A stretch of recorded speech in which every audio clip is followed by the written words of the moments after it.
আচ্ছা, একটা ফাইনাল প্রশ্ন, এটা ব্যক্তিগত, আমি জানি না এভাবে করাটা ঠিক হচ্ছে কিনা, বাট তারপরেও করি আর কি। ধরেন আপনার শ্বশুর একজন অত্যন্ত সম্মানিত এবং গুরুত্বপূর্ণ বাংলাদেশের রাজনৈতিক ব্যক্তিত্ব, এবং এটা হতেই পারে যে ওনার কোনো মতামতের সাথে বা ওনার দলের কোনো মতের সাথে আপনার মত মিলল না, আপনি এই সিচুয়েশনটাকে কিভাবে ট্যাকেল করেন? আমি ওনার সাথে, আপনি এটা শুনে খুব আশ্চর্য হবেন, ওনার যে পলিটিক্স এই ব্যাপারে আমি কোনোদিন কোনো কথা বলি না। ওনার দলের, আমি এখন পর্যন্ত বিএনপির যে রাজনীতি অর্থাৎ ইন্টারনাল রাজনীতি, এটা আমি কোনো কমেন্ট করি না। কমেন্ট করলেন না, কিন্তু বিএনপি তো একটা স্টেটমেন্ট দিল বা আপনার শ্বশুর একটা কথা বললেন যেটাকে আপনি এগ্রি করছেন না বা আপনার মতামতের কমপ্লিটলি এটার অপোজিট, আপনি এটাকে কিভাবে তাহলে প্রেজেন্ট লেখেন না ইগনোর করেন? আমি ফ্র্যাঙ্কলি বলি তাকে না, উনাকে বললেন, কিন্তু আপনি পাবলিকলি কি বলেন? আপনার পাবলিক রিঅ্যাকশনটা আমি জানতে চাচ্ছি। পাবলিক রিঅ্যাকশন করি না, আমি very private man. Private man এই সেন্সে যে আমি খুব কিছু ওল্ড ওয়ার্ল্ড ভ্যালুজ নিয়ে বিশ্বাস করি। ধরা যাক আপনার সাথে আমার বন্ধুতা আছে, আমি কিন্তু আরেকজনকে গিয়ে আপনার সম্বন্ধে আপনার কোনো দুর্বল মুহূর্তের কথা আমি কোনোদিন আরেকজনকে বলবো না।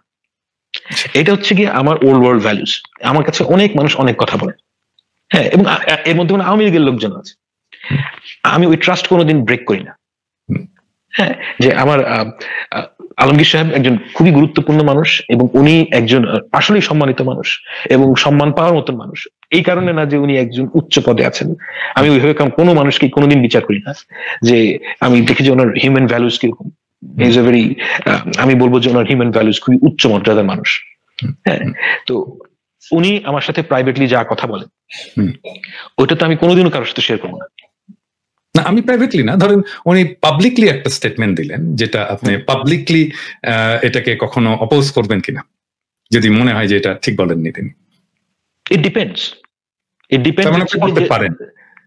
ও মানে অ্যাবসলিউটলি করতে পারি, কিন্তু কথা হচ্ছে যে এটা যদি একটা ওপিনিয়ন হয়, নো আই ওয়ন্ট ডু ইট।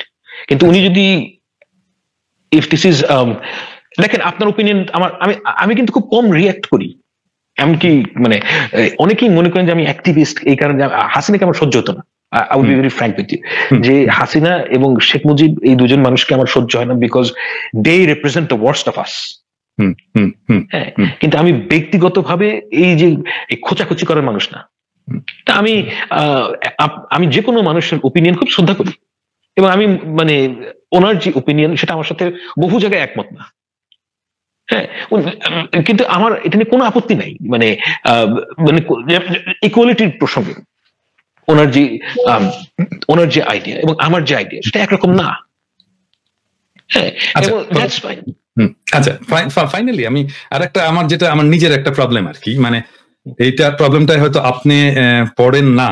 একটা হচ্ছে যে আমি যেহেতু ছাত্র রাজনীতি করে এসেছি এবং 90-এর মুভমেন্ট করে এসেছি, আমরা তো আমাদের ছাত্র সংগ্রাম পরিষদ ছিল, সর্বদলীয় ছাত্র ঐক্য ছিল এবং আমরা তো একসাথে মুভমেন্ট করেছি, মানে বিএনপি, ছাত্রদল, ছাত্রলীগ, আওয়ামী লীগ একসাথেই তো আমরা মুভমেন্টটা করেছি।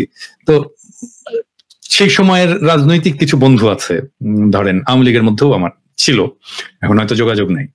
তারপরে আওয়ামী লীগের আমরা অপোজিশন হিসেবে ইমার্জ করলাম। আমরা যে জেনারেশনের লোক, সেই জেনারেশনের একটা ভ্যালুস ছিল যে অনারেবল অপোনেন্ট, মানে কনসেপ্ট।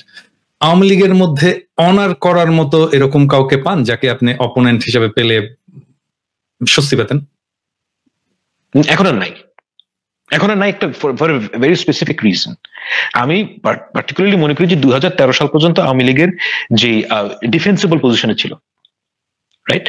2013 পর আওয়ামী লীগ ইনডিফেন্সিবল পজিশনে, মোরালি ইনডিফেন্সিবল পজিশনে চলে গিয়েছে। এখন এই ইনডিফেন্সিবল পজিশনে গিয়ে আমার পরিচিত এমন আওয়ামী লীগ থাকতে পারে, দেখেন মানুষের 7টা আঙ্গুল থাকতে পারে, মানে আমি তো দেখি নাই, কিন্তু আমি বিশ্বাস করি 7টা আঙ্গুল আলা লোক পৃথিবীতে থাকতে পারে, 8টা আঙ্গুল আলা লোক থাকতে পারে। তো একজন সভ্য ভদ্র আওয়ামী লীগ থাকতেও পারে, আমি এটা সম্ভাবনাকে উড়িয়ে দিই না। হ্যাঁ, কিন্তু আমি এরকম পাইনি মানে যারা 2013-14 সালের পর আওয়ামী লীগকে ডিজোন করেছে। কারণ দেখেন, ডেমোক্রেসি আর আওয়ামী লীগ একসাথে চলে না। আপনি একই সাথে ভোট রিগিং করবেন এবং একই সাথে, এবং এই কাজটা যদি বিএনপি করে, আমি একই কথাই বিএনপির ক্ষেত্রে বলবো। হ্যাঁ, যে দেখেন বাংলাদেশের এতটুকু আমি বুঝি যে সব পলিটিক্যাল পার্টিতে চোর বাটপার গুলো থাকবে, এগুলা হচ্ছে গিয়ে মানে বাংলাদেশের রিয়ালিটি। আমি এটার সাথে কম্প্রোমাইজ করতে রাজি আছি।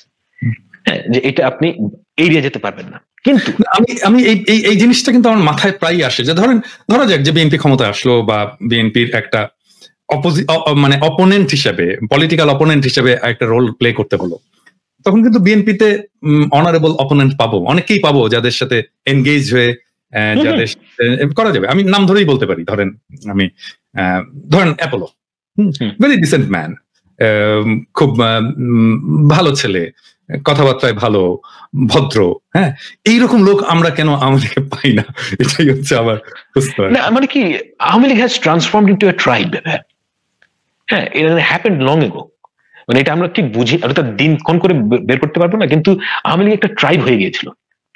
ট্রাইবের মানুষের সাথে আপনি সবসময় মানে জন্তু টাইপ আচরণ এক্সপেক্ট করেন, মানে সবসময় একাট্টা হয়ে থাকবে, এবং তাদের নিজেদের মধ্যে হয়তো কিছু হিউম্যান ভ্যালুস তারা দেখাবেন, কিন্তু তারা যারা তাদের এই মতামতের বাইরে, তাদেরকে তারা সবসময় ডিসক্রেডিট করার চেষ্টা করবে, তাদের সাথে শত্রুতায় যাবে। It's a very bizarre thing. আমি মানে দেখছিলাম যে আমাদের ক্যানবেরাতে একজন ছাত্রলীগের নেতা আছেন, তো উনি মাঝে সাথে আমাকে নিয়ে ফেসবুকে গালিগালাজ না হলেও খুবই আপত্তিকর কথা বলতো। হ্যাঁ, দ্যাটস ফাইন। মানে আগে বলতেন না, মানে এই 5ই আগস্টের পর বলা শুরু করেছেন। না, আমি না ভাবছিলাম যে এই মানুষটার সাথে কিন্তু আমি গত 10 বছর ধরে চিনি, এবং আমার কাছে কখনো মনে হয় নাই যে আমি তার সাথে কোনোদিনও কোনো খারাপ ব্যবহার করেছি। কিন্তু তাদের যে ওয়ে অফ থিঙ্কিং, সেখানে হচ্ছে গিয়ে আপনি যদি ওই শেখ মুজিবের প্রেমেসি বিশ্বাস না করেন, কিংবা এই সমস্ত ননসেন্স যেগুলো আছে আওয়ামী লীগের মানুষদের, এগুলো ননসেন্স যদি বিশ্বাস না করেন, সাথে সাথে আপনি একটা খারাপ মানুষ হয়ে যাবেন। তো এটা তো একটা ট্রাইবাল মানুষের লক্ষণ। এবং এই সমস্ত মানুষের সাথে আপনি সভ্য আচরণ করে, মানে কি, ডিসএনগেজ করাটা হচ্ছে কি smart thing. I just disengage, কিন্তু আমি কোনো গালিগালাজ কিছুই করি না। I just get disengaged. এর চেয়ে বেশি কিছু আপনি করতে পারবেন না। মানে আমার ওই ইমোশনাল ইনভলভমেন্ট নাই তার সাথে, কিংবা আমি মানে এর চেয়ে মানে আমি তাকে নসিহা করবো, নো, আমার সময় মূল্য আছে, তো আমি ওগুলোতে যাই না।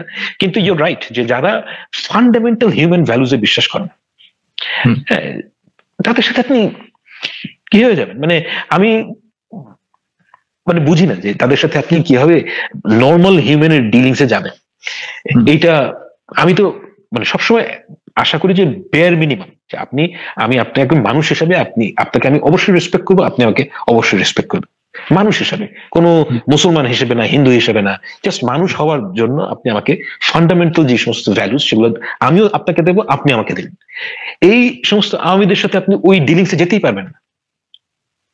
এবং আমার বিশ্বাস যে আওয়ামী লীগের এই অবস্থা হতো না যদি না এটা শেখ হাসিনা রান করতো। মানে অন্য কোনো মানুষ যদি আওয়ামী লীগ রান করতো, তাহলে আওয়ামী লীগের মানে লোকজন ধ্বংস হতো না আর কি, ধ্বংস হয়ে যেত, ধ্বংস হয়ে গেল আর কি।